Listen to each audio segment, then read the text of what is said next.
ዛሬ ደግሞ ይህንን መጽሐፍ ጠቅለል ባለ መልኩ በአራት ክፍሎች ከፋፍለን በመጽሐፍ ውስጥ ያሉትን 12 ወሳኝ ቁልፍ ትምህርቶች ለማየት እንሞክራለን። በቅድሚያ ከመጽሐፉ የበለጠ ለመጠቀም መጽሐፉን በዚህ መልክ ለአራት ክፍሎች እንከፋፍለዋለን። የመጀመሪያው ክፍል ስለ ገንዘብ ባለን አመለካከቶች attitude toward money ላይ የሚያጠነጥን ነው። ሁለተኛው ክፍል ገንዘብን ስለማግኘት ወይም getting money የሚል ሲሆን ሶስተኛው ክፍል ገንዘብን ስለመጠቀም spending money ያብራራል። አራተኛውና የመጨረሻው ክፍል ገንዘብን ስለመጠበቅ ወይም protecting money የሚል ሐሳብ ነው። በእነዚህ አራት ክፍሎች ውስጥ ያሉትን በአጠቃላይ 12 ነጥቦችን እንዳስሳለን። እንደተለመደው ይህንን ድንቅ ቻናል ሰብስክራይብ በማድረግ ዘና በማለት ተቀመጥና ወደ ዛሬው ከዚህ መጽሐፍ ወደምናየው የፋይናንሻል ሳይኮሎጂ ቁልፍ ነጥቦች እናምራ። የመጀመሪያው ክፍል ስለ ገንዘብ ባለን አመለካከቶች ወይም attitude toward money። አንደኛ፣ ሁሉም ሰው ለገንዘብ ያለው አመለካከት የተለያየ መሆኑን ተገንዘብ። ሁሉም ሰው ስለ ገንዘብ የተለያየ ግንዛቤና አመለካከት እንዳለው ተረዳ። ሰዎች ገንዘባቸውን በሚጠቀሙበትና በሚያስተዳድሩበት መንገድ ተመስርተ ቶሎ ከመፍረድ ይልቅ እያንዳንዱ ሰው የተለያየ የገንዘብ እይታ እንዳለው መረዳት ከዚህ የተሳሳተ ትችት ያድንሃል። ምክንያቱም ሁሉም ሰው ስለ ገንዘብ የተለየ ልምድና አመለካከት ስላለው ነው። ይህም ሀብትን በመገንባት ረገድ ወሳኝ ሚና አለው። የራስህን የገንዘብ ውቅር ተረዳ። ለገንዘብ ምክንያታዊ አቀራረብ ይኑርህ። ገንዘብን በተመለከተ ከአጭር ጊዜ እቅዶች ይልቅ የረዥም ጊዜ እቅድ ተከተል። በፍጹም ስሜቶች ላይ ተመስርተ የገንዘብ ውሳኔዎችን ከማድረግም ተቆጠብ። ሁለተኛው የእድል አስፈላጊነትን አቅልለህ አትመልከት። ብዙ ሰዎች በገንዘብ ስኬት ውስጥ የእድል ሚናን አቅልለው ይመለከቱታል። ነገር ግን ገንዘብን ለማግኘት የምንሄደው ማንኛውም መንገድ በውስጡ እድልና አጋጣሚዎች አብረው እንዳሉት ተረዳ። ለምሳሌ ቢል ጌትስን ብንወስድ በጣም ጥሩ ችሎታና ብሩህ አእምሮ እንዳለው ግልጽ ነው። ግን ደግሞ በጣም እድለኛም ነበር። በወቅቱ በአሜሪካ ውስጥ ኮምፒውተር ካላቸው ጥቂት ትምህርት ቤቶች ውስጥ ለመማር ታድሎ ነበር። ይህም አጋጣሚ በቀላሉ የኮምፒውተር ኮድ መማር እንዲችል ስለረዳው በመጨረሻ ማይክሮሶፍት ኩባንያን ሊያቋቁም ቻለ።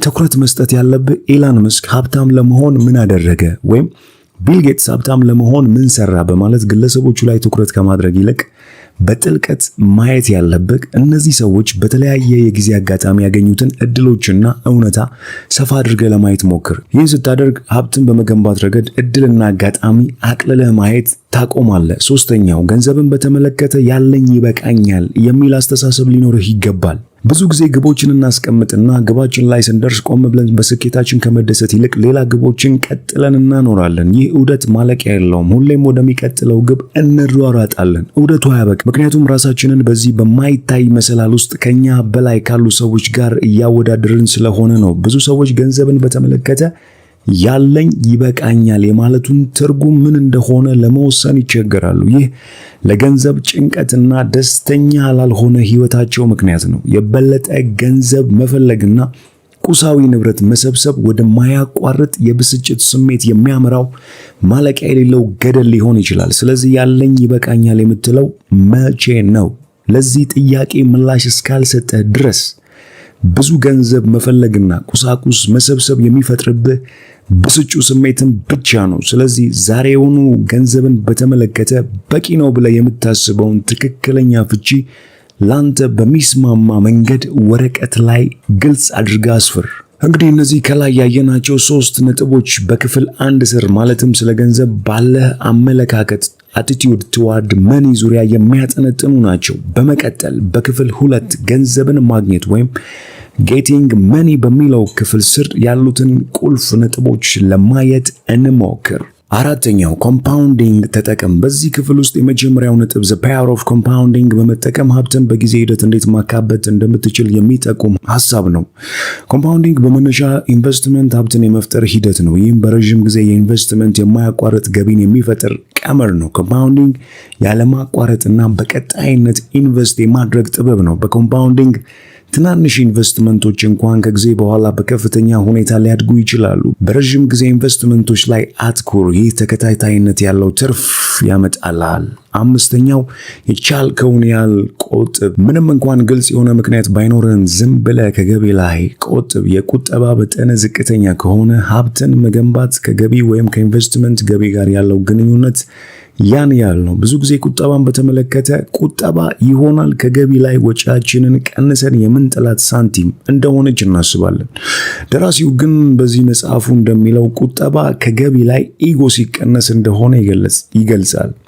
ደራሲው ግን በዚህ መጽሐፍ እንደሚለው ቁጠባ ከገቢ ላይ ኢጎ ሲቀነስ እንደሆነ ይገልጻል። ይህ በጣም አስደሳች የቁጠባ ቀመር ነው ብዬ አስባለሁ። ወጪን ስመለከት ምን ያህሉ አስፈላጊ ነው ብዬ እንዳስብና ምን ያህሉ የራሴ ኢጎ እንደሆነ እንዳስብ ረድቶኛል። አብዛኛውን ጊዜ ከሚያስፈልገን ወጪ በላይ ለኢጎ ብለን የምናወጣው ወጪ ብዙ ነው። ይህም ለታይታና ርካሽ ተወዳጅነትን ለማትረፍ የምናደርገው እሽቅድድም ነው። ደራሲው በዚህ መጽሐፉ እንደሚለን ለመኖርና ለመበልጸግ ትንሽ ገንዘብ እንደሚያስፈልግ ግህና የራስ የግል ወጪዎች በጣም ዝቅተኛ ማድረግ ትችላለህ። ይህም በህይወት ውስጥ ብዙ ነፃነት ይሰጣል። ምክንያቱም በቂ ቁጠባ ተቀማጭ ሲኖር ከማትወደው ስራ ጋር ተጣብቃ አትቀርም። ሌላ ስራ ለመቀየርም ሆነ ለተወሰኑ ጊዜያት ከስራ ራስን ለማራቅ ብሎም የራስን ስራ ለመጀመር። ስለዚህ ከገቢ ላይ አስፈላጊ ወጪዎቹን ብቻ በማድረግ ቀሪውን ምክንያት እንኳን ባይኖር ዝም ብለህ ቆጥብ ወይም አስቀምጥ። ምክንያቱም በቀኑ መጨረሻ ቁም ነገሩ ምን ያህል ገቢ ነበር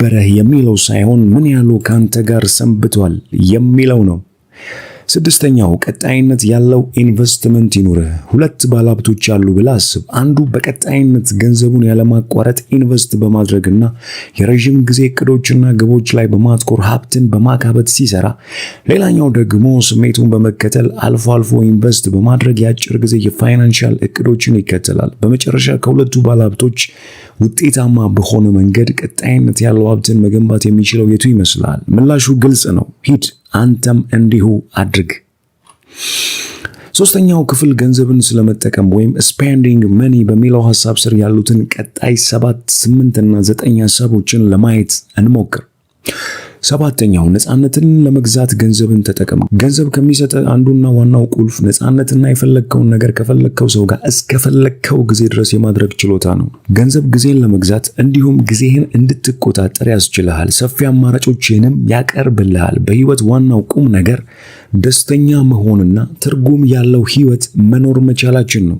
ብዙ ጥናቶች እንደሚያሳዩት ገንዘብ በግል ህይወት እርካታ ወይም ደስታ ላይ ጉልህ የሆነ ተጽዕኖ እንዳለው ነው። ስለዚህ ባለ ገንዘብ አላስፈላጊ በሆኑ የቅንጦት ቁሶች ላይ ገንዘብን ከማፍሰስ ባለ ገንዘብ ነፃነትን ልትገዛ ትችላለህ። ነፃነት የደስተኛ ህይወት አንዱ ማሳያ ነው። ስለዚህ አስታውስ፣ ቁም ነገሩ ምን ያህል ገንዘብ አለ የሚለው ሳይሆን ባለ ገንዘብ ምን ያህል ነፃነት ፈጥረሃል፣ ምን ያህልስ ደስተኛና ትርጉም ያለው ህይወት በመኖር ላይ ነህ የሚለው ጥያቄ ነው። ስምንተኛው ምንድነው ፍላጎትህ? ሀብታም መሆን ወይስ ሀብታም ሆኖ መቅረት? ሀብታም መሆንና ሆኖ መቅረት በሚሉ ሐሳብ ሰፊ ልዩነት እንዳለ ተገንዘብ። ብዙ ሰዎች ሀብታም ለመሆን እንጂ ሆኖ መቆየት የሚለው ሐሳብ ብዙም ትኩረት ሲሰጡት አይታይም። ሀብታም መሆን ብዙውን ጊዜ አደጋዎችን መጋፈጥና ደፋር ሆኖ የኢንቨስትመንት ውሳኔዎችን ማድረግን ያካትታል። ነገር ግን ሀብታም ሆኖ ለመቆየት የተለየ አስተሳሰብ ይጠይቃል። ይህም ሀብቱን ለረጅም ጊዜ መጠበቅና ማስተዳደር መቻል የሚል ጥበብ ነው። በፍጥነት ሀብታም የሆኑ ሰዎች በፍጥነት ድሃ የሚሆኑበት ምክንያት ደካማ የሆነ የገንዘብ አያያዝና የፋይናንስ አስተዳደር እንዲሁም አደገኛ ኢንቨስትመንቶች ውስጥ ለሚዘፈቁ ነው። አንተ ሀብታም ከመሆን ባለፈ የፈጠርከውን ሀብት እንዴት መጠበቅ እንደምትችል ልትማር ይገባሃል። ይህን ለማድረግ እቅድ ማውጣትና በሱ ላይ መጣበቅን ከምንም በላይ ትዕግስት በገንዘብ ነክ ውሳኔዎች ውስጥ አስፈላጊ ባህሪ መሆኑንና መታገስ አስፈላጊ መሆኑን ልብ በል። ዘጠነኛው አንድን ነገር ስለፈለግከው ብቻ አትፈልገው። ውድ መኪና፣ ትልቅ ቤት፣ የቅንጦት ዕቃዎች እንደሚያስፈልጉ ታስብ ይሆናል። እውነታው ግን አያስፈልጉም። አንተ የምትፈልገው የሌሎችን አድናቆትና ክብር ነው። አንተ ግን እነዚህን የቅንጦት መኪኖችና ትልቅ ቤት ሰዎች ብዙውን ጊዜ ሀብትን ለነፃነትና ለደህንነት ስሜት ሲሉ ይፈልጋሉ። ይህ ግን ብዙዎች በመጨረሻ ላይ የበለጠ ጭንቀታምና ውጥረት ውስጥ እንዲገቡ ሊያደርጋቸው ይችላል። ሰዎች ብዙውን ጊዜ የፋይናንስ ስኬት ሲያገኙ በጣም ወጥመድ ውስጥ የገቡ አይነት ስሜት እንደሚሰማቸው ይናገራሉ። ይህ የሚያሳየው ከገንዘብ ስኬት ባለፈ የህይወት ትርጉምና ዓላማ የማግኘትን አስፈላጊነት ቅድሚያ እንድትሰጥ ነው። ገንዘብ የነፃነትና የደህንነት ስሜትን ይፈጥራል። ነገር ግን ደስታና እርካታን ሊያመጡ ለሚችሉ ሌሎች ነገሮች ቅድሚያ መስጠት አለብህ። ከገንዘብ ስኬት ባሻገር አስብ። ከእሴቶችና ከህይወት ዓላማ ጋር የሚስማማና ደስታን የሚያመጣ ህይወት በመገንባት ላይ አትኩር። አራተኛውና የመጨረሻው ክፍል ገንዘብን ስለመጠበቅ ወይም ፕሮቴክቲንግ መኒ የሚል ሐሳብ ነው። በዚህ ስር ያሉትን ነጥቦች በመቀጠል እንመልከት። አስረኛው ለስህተት ቦታ ይኑር። ለወደፊቱ እቅድ ማውጣትና የፋይናንስ ግቦችን ለማሳካት መስራት አስፈላጊ ቢሆንም ያልተጠበቁ እንቅፋቶችና ተግዳሮቶችን አስቀድሞ መገመትና ለዚህ መዘጋጀት አስፈላጊ ነው።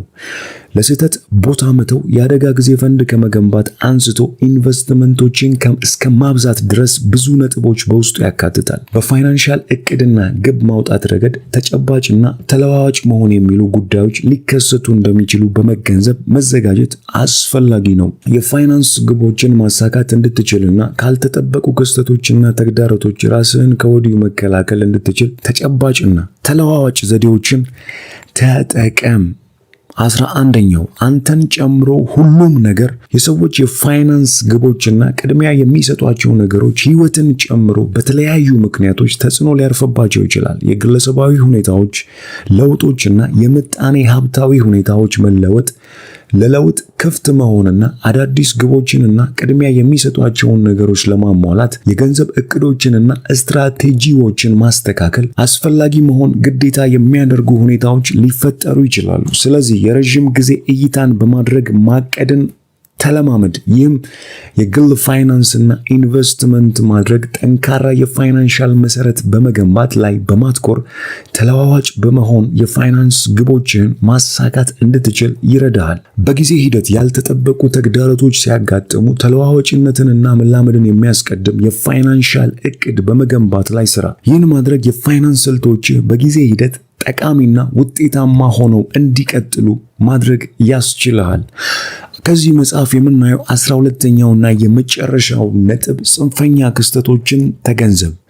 እነዚህ ክስተቶች እምብዛም ባይሆኑም በአንድ ሰው የፋይናንስ ውጤት ላይ ከፍተኛ ተጽዕኖ ሊያሳድሩ እንደሚችሉ መረዳት ይኖርብሃል።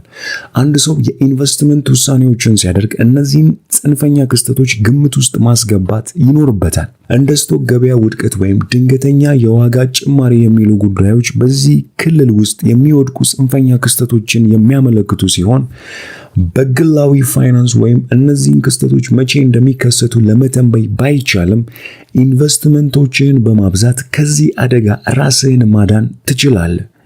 የረጅም ጊዜ እይታን በመያዝ ለነዚህ ጽንፈኛ ክስተቶች መዘጋጀት አስፈላጊ መሆኑን ተረዳ። ጽንፈኛ ክስተቶችን ለመተንበይ ከመሞከር ይልቅ ስኬታማ ባለሀብቶች ከነዚህ ክስተቶች ራሳቸውን ለመጠበቅና ለመከላከል እርምጃን እንደሚወስዱ እወቅ። በአደጋ አስተዳደር ላይ ማትኮር እንዲሁም በመረጃ የተደገፈ የኢንቨስትመንት ውሳኔዎችን ማድረግ በቀላሉ ከጽንፈኛ ክስተቶች ራስን የምትጠብቅበትና ሀብትን የመገንባት መንገድ ነው። ይህንን በደንብ ተረዳ። በዛሬ የመጽሐፍ ቅምሻችን እንደተጠቀማችሁ ተስፋ አደርጋለሁ። ለዚህ ቻናል አዲስ የሆናችሁ ይህንን ድንቅ ቤተሰብ ሰብስክራይብ በማድረግ እንድትቀላቀሉ እንጋብዛችኋለሁ። ፈልጋችሁ ያጣችሁት መጽሐፍ ገበያ ላይ ያላገኛችሁት ልታነቡት ፈልጋችሁ ጊዜ ያጣችሁለት ሌሎች የጠቆሟችሁ እንዲሁም ልትገዙት ፈልጋችሁ ያላገኛችሁት መጽሐፍ ማንኛውንም በሌላ ቋንቋ የተተረጎመ እንኳን ቢሆን ኮመንት ላይ ጻፉልኝ። ለሁላችንም በሚስማማ መልኩ ምጥንቅጥን አድርገን በዚህ መልክ የማቀርብ ይሆናል። ሁሌ እንደምለው አዲስን ነገር መስማትና መናገር እንልመድ። በዛሬው የመጽሐፍ ዳሰሳችን ዙሪያ ያላችሁን ሀሳብና አስተያየት ኮመንት ላይ ጻፉልኝ። ይህንን ቻናል ከወደዳችሁት ሰብስክራይብ፣ ላይክ በማድረግ ቤተሰብ እንሁን።